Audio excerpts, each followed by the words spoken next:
65 वर्षीय राधिका जी कभी अपने पूरे परिवार की धुरी थी।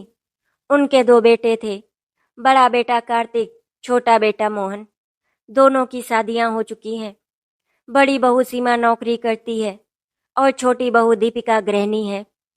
पति नारायण की मौत के बाद से राधिका जी ने बेटों को पाल पोस कर बड़ा किया, पढ़ाया लिखाया, शादी करवाई। मगर अब जब शरीर जवाब दे रहा है तो राधिका जी को लगने लगा है कि वही बेटे बहुएं अब उनसे दूर होते जा रहे हैं। रिश्तों के उलझे धागों में एक अकेली बुजुर्ग माँ, क्या उसे सहारा मिलेगा या फिर उसे अपने ही घर में बेगाना होना पड़ेगा। सुबह का समय था। राधिका जी के गले में बहुत दर्द था। कई दिनों से उनकी खांसी ठीक नहीं हो रही थी। बगल के कमरे में छोटा बेटा मोहन ऑफिस जाने की जल्दी में था। माँ, दूध बना दूं? बहू दीपिका ने रसोई से पूछा। नहीं बेटा, रहने दे, मैं बना लूंगी। पर दीपिका को जल्दी थी क्योंकि बच्चे को स्कूल भेजना था, मोहन को टिफिन देना था। उधर बड़ी बहू सीमा ऑफिस के लिए तैयार हो रही थी। उसके पति कार्तिक को मीटिंग में जाना था। राधिका जी धीरे से रसोई में पहुंची। उनके हाथ कांप रहे थे। गैस ऑन किया, दूध रखा। तभी खांसी का जोरदार दौरा पड़ा, इतना कि हाथ से केतली गिर गई। आवाज सुनकर दीपिका भागी भागी आई, मगर ये सब देखकर उसे बहुत झुंझलाहट हुई। अरे माँ जी, आप रहने दीजिए ना, मुझसे कह देती। राधिका जी ने ठंडी आंखों से बहू को देखा, लेकिन कुछ बोली नहीं। दीपिका ने दूध फिर से चढ़ाया और झटपट मोहन को आवाज दी। सुनिए, आपका टिफिन ले लीजिए। कार्तिक और सीमा भी निकल पड़े। जाते जाते सीमा ने कहा, माँ जी दवाई टाइम से खा लेना, डॉक्टर को दिखाना हो तो शाम को बता देना। राधिका जी ने हाँ में सिर हिलाया, मगर वो अंदर से जानती थी कौन ले जाएगा डॉक्टर को। सबको अपनी अपनी फिक्र है। उनकी खांसी फिर से शुरू हो गई। अकेली राधिका जी ने दीवार पकड़कर अपने आप को संभाला। शाम का वक्त था। ऑफिस से लौटकर सीमा जल्दी जल्दी किचन में घुसी। उसे रात का खाना भी बनाना था और अगले दिन के लिए फाइलें भी तैयार करनी थी। राधिका जी अपने कमरे में लेटी थी। उनकी खांसी अब और गहरी हो गई थी। बगल में रखी दवाइयां खत्म हो चुकी थी। सीमा बेटा, उन्होंने धीमी आवाज में पुकारा। सीमा ने सुना तो सही, मगर जवाब नहीं दिया। उसे लगा अभी नहीं, पहले सबका खाना बना लूं, फिर देखूंगी। उधर मोहन भी ऑफिस से लौट आया था। थक कर सोफे पर ही बैठ गया। दीपिका ने बच्चों को होमवर्क करवाना शुरू कर दिया। राधिका जी ने फिर आवाज लगाई, पानी। इस बार मोहन उठा और माँ के पास जाकर बोला, माँ क्या हुआ? बेटा, दवाई खत्म हो गई है और खांसी बढ़ गई है। मोहन ने थोड़ी देर सुना, फिर बोला, अच्छा माँ, मैं कल ले आऊँगा। अभी तो मेडिकल भी बंद हो गया होगा, आप गर्म पानी पी लो। राधिका जी कुछ नहीं बोली। मोहन ने बोतल से पानी निकाला, उन्हें दिया और फिर मोबाइल में उलझ गया। किचन में सीमा और दीपिका दोनों एक साथ थी। सीमा दाल में छौंक लगा रही थी और दीपिका रोटियां बेल रही थी। तुम्हारी माँ जी ने फिर दवाई के लिए कहा? सीमा ने धीरे से पूछा।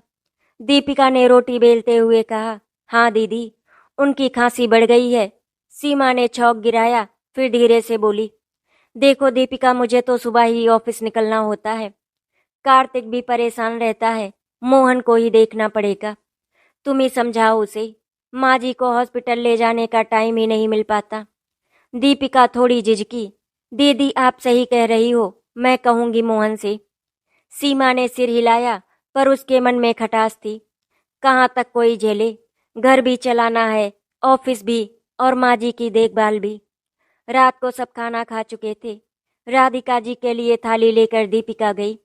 माँ जी, गरम गरम दाल रोटी खा लीजिए। राधिका जी ने रोटी के छोटे छोटे टुकड़े मुंह में डाले, लेकिन खांसी के कारण निगल नहीं पा रही थी। उनकी आंखों से पानी बह निकला। दीपिका ने झुंझलाकर कहा, माँ जी ऐसे कैसे चलेगा? कब से बोल रही हूँ, थोड़ा ध्यान रखिए अपना। राधिका जी ने अपनी कमजोर आवाज में बस इतना कहा, ध्यान तो सबने अपना अपना रखा है बेटा, मेरी तो किसी को चिंता ही नहीं है। दीपिका ने कुछ नहीं सुना, थाली उठाई और किचन में जाकर रख दी। कमरे में अकेली पड़ी राधिका जी खिड़की से बाहर देखते देखते सो गई। उनका शरीर अब जवाब देने लगा था, मगर दिल अभी भी उम्मीद छोड़ने को तैयार नहीं था। अगले दिन सुबह 10 बजे का वक्त था। दोनों बेटे ऑफिस जा चुके थे। दीपिका ने बच्चे को स्कूल भेजा और झाड़ू पोछा निपटाकर फोन में लग गई। सीमा मीटिंग में थी। घर में बस राधिका जी ही अपने कमरे में बिस्तर पर लेटी थी। खांसी अब और बढ़ गई थी, हल्का बुखार भी था। उन्हें बार बार पानी की जरूरत पड़ रही थी, मगर कमरे तक पानी कौन लाए। दरवाजा खोलने की हिम्मत नहीं थी। इसी बीच घंटी बजी और दीपिका ने दरवाजा खोला। सामने पड़ोस वाली अनामिका आंटी थी। अरे बहू, कैसी हो? अनामिका आंटी ने मुस्कुराते हुए पूछा। अच्छी हूँ आंटी, आइए। अनामिका आंटी सीधे राधिका जी के कमरे में गई। दरवाजा अध खुला था। अंदर जाकर देखा तो राधिका जी पसीने से भीगी पड़ी थी। अरे राम, दीदी कैसी हो? अनामिका आंटी ने सिर पर हाथ रखा। राधिका जी ने मुश्किल से आंखें खोली। अनामिका, तू आ गई? अनामिका आंटी ने उनके माथे पर हाथ रखा तो बुखार था। तुरंत पानी का ग्लास ढूंढा। दीपिका से कहा, बहू थर्मामीटर लाना, चाय भी बना दे जरा। दीपिका को अच्छा नहीं लगा, मगर चुपचाप किचन में चली गई। अनामिका आंटी और राधिका जी एक ही कॉलोनी में 30 साल से थी। दोनों ने एक दूसरे के बच्चों को गोदी में खिलाया था। अनामिका आंटी की भी बहुएं हैं, मगर उन्होंने खुद को कभी कमजोर नहीं बनने दिया। दीदी, बेटों से कह दो डॉक्टर को बुला ले, हालत देखो अपनी। राधिका जी की आंखों में आंसू आ गए। अनामिका, बेटों को टाइम कहाँ, सबको अपनी अपनी दुनिया प्यारी है। अनामिका आंटी ने उनका हाथ पकड़ा। मैं हूं ना दीदी, कल मैं अपने बेटे से कहकर तुम्हें डॉक्टर के पास ले जाऊंगी, तुम फिक्र मत करो। राधिका जी की आंखें भीग गईं। कभी जो अपने थे वो पराये हो गए, और जो पराये थे वही अपने लगने लगे। किचन में चाय बनाते हुए दीपिका बड़बड़ा रही थी। अब ये अनामिका आंटी भी हर बात में टांग अड़ाएंगी। डॉक्टर को कौन नहीं दिखाना चाहता, पर कोई टाइम तो देखे। सीमा को उसने फोन पर बताया, दीदी अनामिका आंटी फिर आई हैं, माँ जी को डॉक्टर के पास ले जाने की बात कर रही हैं। सीमा ने खींच कर कहा, दीपिका तुम ज्यादा मत बोलना, आंटी से उलझना मत। अनामिका आंटी ने चाय पिलाई, दवाई का इंतजाम किया और जाते जाते कहा, दीदी कल सुबह तैयार रहना, मैं अपने बेटे को बोल दूंगी, गाड़ी से हॉस्पिटल चलेंगे।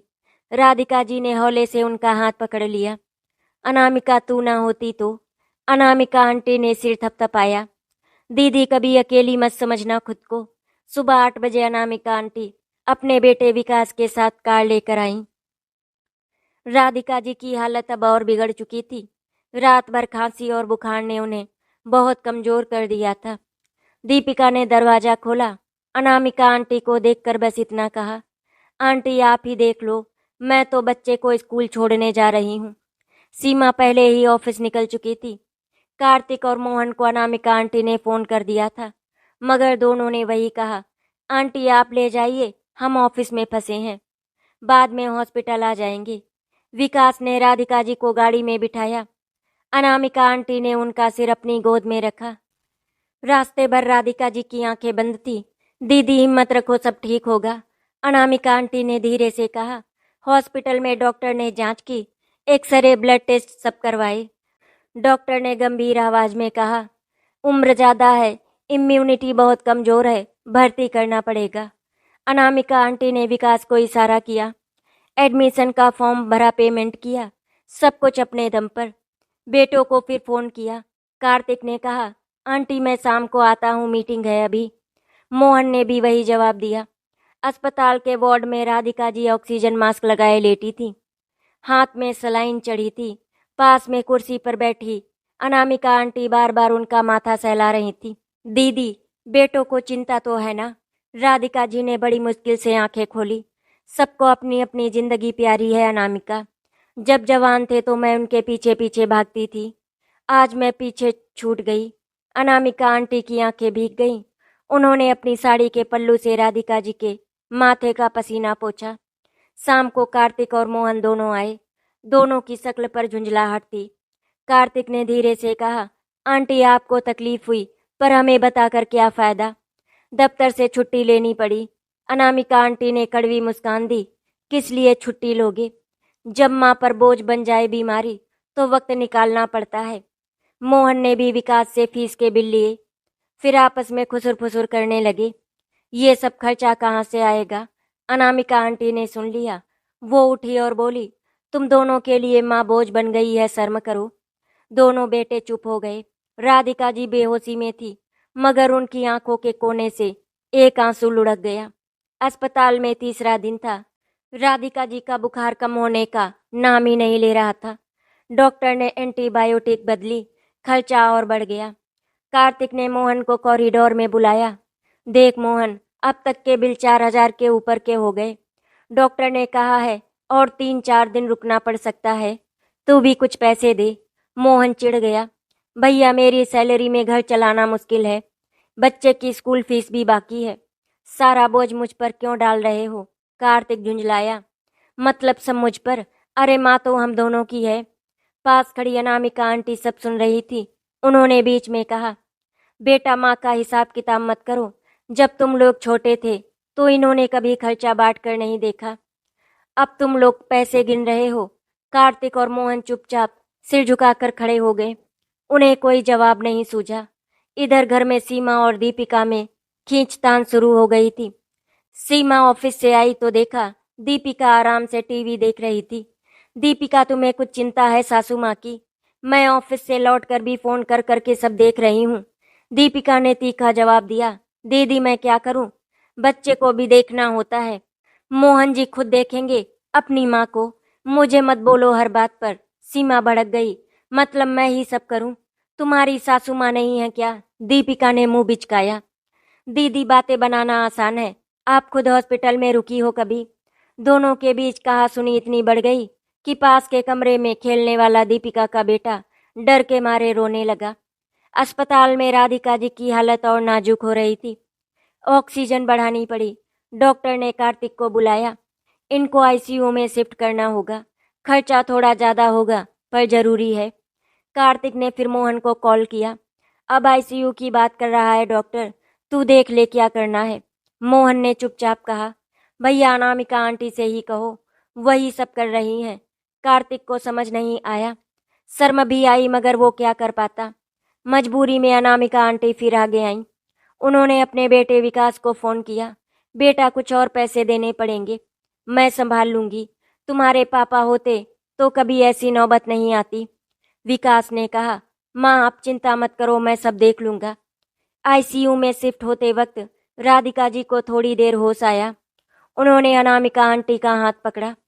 अनामिका, मैंने 2 बेटे पैदा किए मगर आज मुझे मेरी बहन ने बचाया है। अनामिका आंटी की आंखों में भी आंसू बह निकले। दीदी, भगवान सब देख रहा है। बेटों की आंखें भी खोलेगा वो। तुम चिंता मत करो। आईसीयू में ठंडी सफेद दीवारों के बीच राधिका जी का शरीर मशीनों से जुड़ा था। Oxygen mask, IV drip, heart monitor, सब कुछ उनकी सांसों के साथ चल रहा था। अनामिका आंटी बाहर बैठी थी। कार्तिक और मोहन वहीं पर थे, पर दोनों मोबाइल में उलझे हुए थे। लेकिन नजरों में कहीं न कहीं थकावट और चिंता भी थी। राधिका जी की आंखें कभी खुलती कभी बंद होती। बेहोशी में उन्हें अपने अतीत के वो दिन याद आने लगे। तब वो सिर्फ 35 साल की थी जब नारायण जी एक सड़क हादसे में चले गए थे। दोनों बेटे छोटे थे। कार्तिक 10 साल का और मोहन 5 साल का। नारायण के जाने के बाद सारी जिम्मेदारी उन पर आ गई। किराए का मकान था, हाथ में 2,000 रुपए भी नहीं बचे थे। वो दिन याद आया जब उन्होंने लोगों के घरों में अचार पापड़ बनाकर बेचे, बच्चों की किताबें उधार लेकर चलाई, नए कपड़े नहीं खरीदे मगर बेटों को स्कूल से कभी छुट्टी नहीं दी। राधिका जी के जहन में वो तस्वीर घूमी।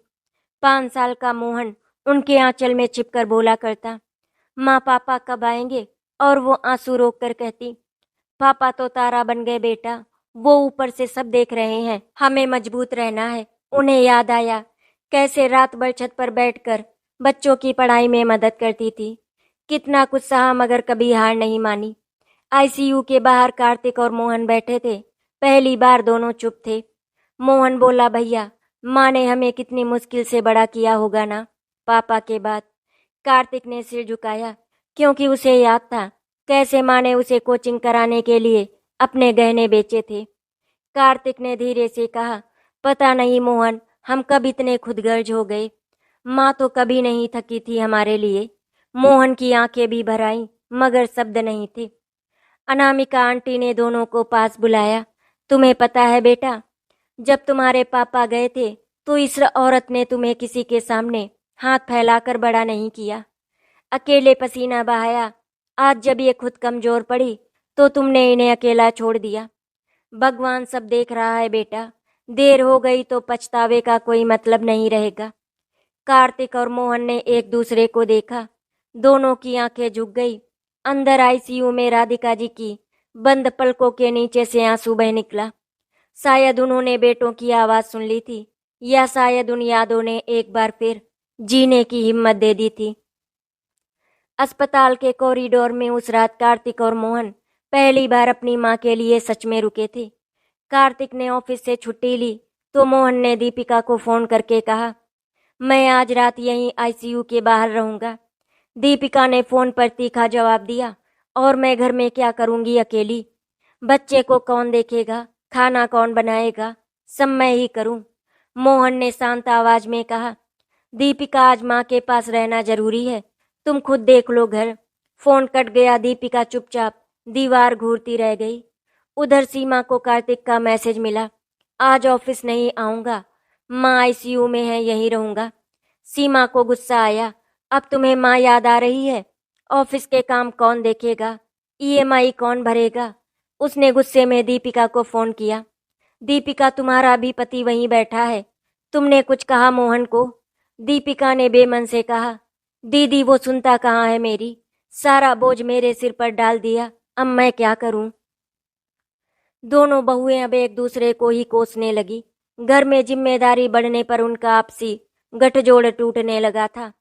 वार्ड के बाहर अनामिका आंटी ने कार्तिक और मोहन को चाय दी और फिर धीरे से बोली, आज तुम्हारे रहने से माँ को ताकत मिलेगी बेटा, पर मैं साफ कह दूं, ये दिखावा मत करना।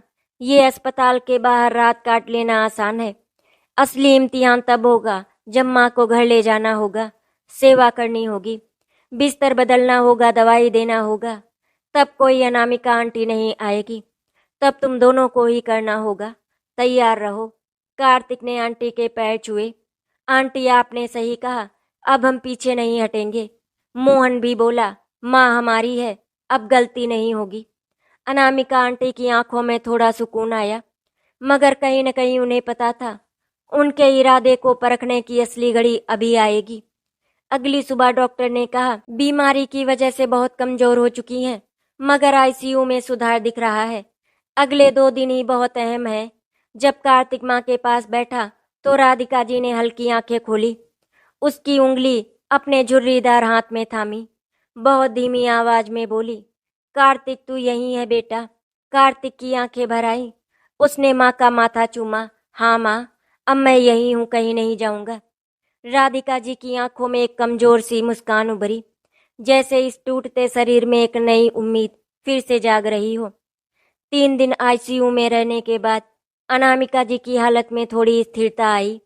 डॉक्टर ने कार्तिक और मोहन को अपने कैबिन में बुलाया। देखिए, अम्मा को ज्यादा दिनों तक आईसीयू में रखना सही नहीं होगा, इन्फेक्शन का खतरा बढ़ जाएगा। आप इन्हें घर ले जाइए, मगर याद रखिएगा घर पर पूरा इंतजाम करना पड़ेगा। ऑक्सीजन सिलेंडर, वार्ड बॉय या नर्स, दवाइयाँ, खाना पीना, सब कुछ। कार्तिक और मोहन एक दूसरे को देखने लगे। डॉक्टर की बातें सुनकर दोनों को अंदाजा हो गया कि जिम्मेदारी कितनी बड़ी है। डॉक्टर साहब, कितने दिन लगेगा रिकवरी में? मोहन ने पूछा। डॉक्टर ने लंबी सांस ली। कहना मुश्किल है, इस उम्र में बीमारी से उभरने में महीनों लग सकते हैं, और माँ को पूरा आराम और सेवा चाहिए, वरना रिस्क बढ़ जाएगा। कार्तिक ने बाहर आकर अनामिका आंटी को बताया, आंटी डॉक्टर कह रहे हैं घर पर नर्स रखना होगा तो खर्चा भी ज्यादा होगा। अनामिका आंटी ने 2 टूक कहा, खर्चे की मत सोचो, सोचो माँ की सांसों की, बाकी पैसों के लिए कुछ ना कुछ इंतजाम हो ही जाएगा।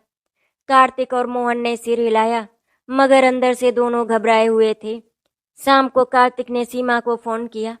सीमा, डॉक्टर ने कहा है माँ को घर लाना पड़ेगा, घर में बेड लगवाना होगा, ऑक्सीजन रखना होगा और एक नर्स भी रखनी पड़ेगी। सीमा का स्वर तीखा हो गया। मतलब अब तुम्हारी माँ के लिए हम घर को अस्पताल बना दे? किस कमरे में रखोगे? बच्चों के कमरे में या हमारे बेडरूम में? कार्तिक ने समझाने की कोशिश की। सीमा, थोड़े दिन की बात है, माँ ठीक हो जाएगी तो सब नॉर्मल हो जाएगा। सीमा चुप रही। अंदर ही अंदर उसका चेहरा गुस्से से लाल हो गया। ऑफिस, बच्चे और सास की सेवा, उसको ये सब एक साथ बोझ लग रहा था। उधर मोहन ने दीपिका से बात की। दीपिका ने तो और भी कड़वी बात कह दी। मुझे नहीं बैठना है किसी की सेवा में। नर्स आए या तुम्हारा भाई देखे, मैं अपने बच्चे को छोड़कर क्यों बैठूं किसी के पांव दबाने? मोहन ने गुस्से में फोन पटक दिया। अगले दिन अनामिका आंटी ने दोनों बहुओं को बुलाया। सीमा बहू, दीपिका बहू, अब तुम दोनों को भी थोड़ा बदलना पड़ेगा। ये वही माँ है जिन्होंने तुम्हारे पतियों को आदमी बनाया है। आज तुम्हारे घर में जो रोजी रोटी पक रही है, ईएमआई कट रही है, उसमें इस माँ का हिस्सा है, ये मत भूलना। जब तुम्हारे बच्चे बड़े होंगे तब क्या उम्मीद रखोगी? सीमा और दीपिका दोनों कुछ नहीं बोल पाईं, मगर अंदर ही अंदर दोनों के मन में खलबली थी। एक हफ्ते बाद राधिका जी को एम्बुलेंस से घर लाया गया। छोटे कमरे को ही वार्ड बना दिया गया। ऑक्सीजन सिलेंडर लगा, दवाइयां रखी, नर्स आई। कार्तिक ने अपनी शर्ट की आस्तीन चढ़ाकर माँ को गोदी में उठाकर बेड पर लिटाया। राधिका जी की आंखें खुली तो उन्होंने बहुत धीरे से कहा, कार्तिक, मोहन घर। दोनों बेटों ने हाथ जोड़कर सिर झुका दिया। हाँ माँ, अब आप अपने घर में हैं और हम हैं आपके साथ। राधिका जी अब घर पर थी। बगल वाले छोटे कमरे को अस्पताल जैसा बना दिया गया था। बेड के पास ऑक्सीजन सिलेंडर रखा था। नर्स हर 4 घंटे पर दवाइयाँ देती थी। कार्तिक और मोहन बारी बारी रात में जागते। कभी कार्तिक पानी पिलाता, कभी मोहन सलाइन चेक करता। पहले 2-3 दिन तक सब कुछ ठीक चला, मगर धीरे धीरे घर में तनाव खुलकर बाहर आने लगा। एक शाम सीमा ऑफिस से लौटी और सीधे कमरे में जा घुसी। दीपिका किचन में थी। दीपिका, सुनो, मैं कल से ऑफिस से छुट्टी नहीं लूंगी। मुझे अपनी फाइलें पूरी करनी है। माँ जी की देखभाल तुम्हारे पति कर ले या कोई और, मैं अब नहीं संभाल सकती ये सब। दीपिका ने भी हाथ खड़े कर दिए। दीदी, मैं तो पहले ही कह चुकी हूँ, मुझे मेरे बच्चों को स्कूल छोड़ना होता है, ट्यूशन जाना होता है, मैं कैसे बैठी रहूं सासू माँ के पास? सीमा ने ताना मारा, मतलब दोनों बेटे ही झेले, हम सिर्फ खाना पकाएं और बर्तन मांजे। दीपिका ने मुंह बिचकाया। हाँ तो हमारी भी कोई जिंदगी है। रात को कार्तिक और मोहन माँ के पास बैठे थे। राधिका जी बेहोशी में थी। खांसी बार बार आ रही थी। कार्तिक ने थके स्वर में कहा, मोहन, अब देख, घर का खर्चा, दवाइयाँ, नर्स, सब मेरी सैलरी से जा रहा है। सीमा भी ताने मार रही है। तू कुछ मदद करेगा या नहीं? मोहन भड़क गया। भैया, मैं क्या करूं? मैं तो माँ के पास भी जाग रहा हूँ, दिन में ऑफिस भी। ऊपर से दीपिका कुछ मदद नहीं कर रही। बच्चे को भी देखना होता है। कार्तिक ने गुस्से में कहा, मतलब मैं अकेला करूं सब? ईएमआई, मेडिकल बिल, नर्स की सैलरी। सीमा तो अलग परेशान है। दोनों भाइयों की आवाजें ऊंची होने लगी। तभी दरवाजे पर खड़ी अनामिका आंटी ने दोनों को डांट दिया। बस इतने दिन तुमने माँ को हाथ लगाया, अब फिर वही पुराना हिसाब। तुम दोनों भूल गए कि जब तुम्हारे पापा नहीं रहे थे तब ये माँ अकेली थी, तब इन्हें किससे शिकायत करनी थी? कार्तिक और मोहन की गर्दन शर्म से झुक गई, पर झगड़े की गांठ उनके मन में पड़ चुकी थी। रात के 2 बजे राधिका जी की सांसें फिर से तेज चलने लगी। ऑक्सीजन की पाइप बार बार फिसल रही थी। नर्स गहरी नींद में सो गई थी। कार्तिक और मोहन ने खुद ऑक्सीजन सेट की। पसीने से तरबतर माँ, दोनों भाई पहली बार बिना बोले साथ काम कर रहे थे। राधिका जी को थोड़ी राहत मिली। उन्होंने अधखुली आंखों से अपने बेटों को देखा। उनके होंठ कांपते हुए बुदबुदाए, तुम झगड़ो मत बेटा। कार्तिक ने उनका हाथ थाम लिया। मोहन ने दूसरे हाथ को पकड़ा। दोनों की आंखों से आंसू गिरने लगे, पर उन आंसुओं के बीच भी जिम्मेदारी का बोझ अब और भारी लग रहा था। सुबह कार्तिक बालकनी में बैठा था, थका हुआ, बिखरा हुआ। अनामिका आंटी चुपचाप उसके पास आकर बैठ गई। कार्तिक बेटा, रिश्तों को गिनना शुरू कर दोगे तो सब टूट जाएगा। माँ को सेवा चाहिए, हिसाब नहीं। जो बन पड़े करो, जो नहीं बन पड़े वो भगवान संभालेगा। मगर एक बात याद रखना, पछतावा मत छोड़ना अपने हिस्से का। कार्तिक ने अनामिका आंटी के पैर पकड़ लिए। आंटी, पता नहीं क्यों इतनी मुश्किल लग रही है। हम अच्छे बेटे क्यों नहीं बन पाए? अनामिका आंटी ने उसके सिर पर हाथ फेरा। हिम्मत रखो बेटा, अभी सब खत्म नहीं हुआ। सुबह का वक्त था। नर्स रात भर जागने के बाद कमरे में सो रही थी। राधिका जी बेड पर बेसुध थी। कार्तिक बालकनी में बैठा था। मोहन किचन में चाय बना रहा था। सीमा ने ऑफिस जाने के लिए बैग उठाया और कार्तिक को आवाज दी, सुनिए, मैं निकल रही हूँ। घर में सब मेरी जिम्मेदारी नहीं है। ऑफिस जाना भी जरूरी है। नर्स की सैलरी भी कटानी है। आप लोग ही देखो अब। कार्तिक थक कर बोला, सीमा प्लीज थोड़ा समझो, माँ की हालत देख रही हो ना। बस कुछ दिन और। सीमा ने ताना मारा, कुछ दिन? पिछले 3 हफ्तों से मैं ही ऑफिस भी संभाल रही हूँ और घर भी। तुम्हारे भाई भाभी ने क्या किया? सब मुझ पर ही क्यों? उसी वक्त मोहन आ गया। उसके हाथ में चाय थी, वो भी बोल पड़ा, सीमा भाभी ये मत कहो कि मैं कुछ नहीं कर रहा। मैंने भी रात भर माँ को संभाला है। मेरी बीवी ने भी खाना पीना देखा है। सीमा चिढ़ गई, हाँ देखा है। अपने बच्चे को स्कूल छोड़कर सीधे मोबाइल में घुसी रहती है। सासू माँ की दवाई तो नर्स देती है, बस बातें बनाना आता है। इतनी देर में दीपिका भी आ गई। उसने सुना तो उसका गुस्सा फूट पड़ा। सीमा दीदी, आप क्यों मेरी बुराई कर रही हो? मैंने ही तो दवाई ला कर दी थी। रात को बच्चे को छोड़कर माँ के पैर भी दबाए थे। आपके पास तो ऑफिस का बहाना है, मेरे पास क्या? कार्तिक चुप था, मगर मोहन की नसें खिंच गई। बहुओं की ये लड़ाई अब परिवार के सामने तमाशा बन चुकी थी। सीमा और दीपिका की बहस के बीच कार्तिक और मोहन में भी कहा सुनी शुरू हो गई। मोहन, तू अपनी बीवी को कुछ समझाता क्यों नहीं? माँ के लिए लड़ाई हो रही है और तू खड़ा देख रहा है। कार्तिक गरजा। तो मोहन ने भी पलटकर कहा, भैया आप क्यों मुझे ही सुनाते हो? अपनी बीवी को देखो, कब से घर घर चिल्ला रही है। अब मेरी गलती है क्या सब? कार्तिक ने हाथ झटकते हुए कहा, तू कभी जिम्मेदारी निभाता ही नहीं, सारा बोझ मुझ पर डाल दिया। मोहन ने भी गुस्से में कहा, तो मत उठा बोझ माँ, मेरी भी है, मैं देख लूंगा। दोनों भाई चीखते चीखते राधिका जी के कमरे तक पहुंच गए। तभी अंदर से कराहने की आवाज आई। नर्स भागी भागी बाहर निकली। राधिका जी को फिर खांसी का दौरा पड़ा है। ऑक्सीजन लो फ्लो कर रहा है, जल्दी से डॉक्टर को बुलाओ। कार्तिक और मोहन एक पल में चुप। सब लड़ाई जैसे जम गई। दोनों भागे, ऑक्सीजन चेक किया। नर्स ने डॉक्टर को कॉल किया।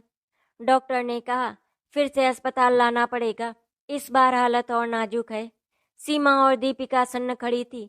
दोनों की बोलती बंद थी। अनामिका आंटी घर पहुंची। कार्तिक और मोहन को पकड़कर बोली, क्या चाहिए तुम लोगों को? माँ को लेकर लड़ोगे या माँ के लिए लड़ोगे? शर्म नहीं आती तुम लोगों को? जब माँ की सांस अटक रही है तब भी तुम लोग खुद में लगे हो। बेटा कहना भी गुनाह लगने लगा है तुम लोगों को देखकर। कार्तिक और मोहन फूट फूट कर रोने लगे। राधिका जी को स्ट्रेचर पर रखा जा रहा था और दोनों बेटे माँ के पैरों से लिपट गए।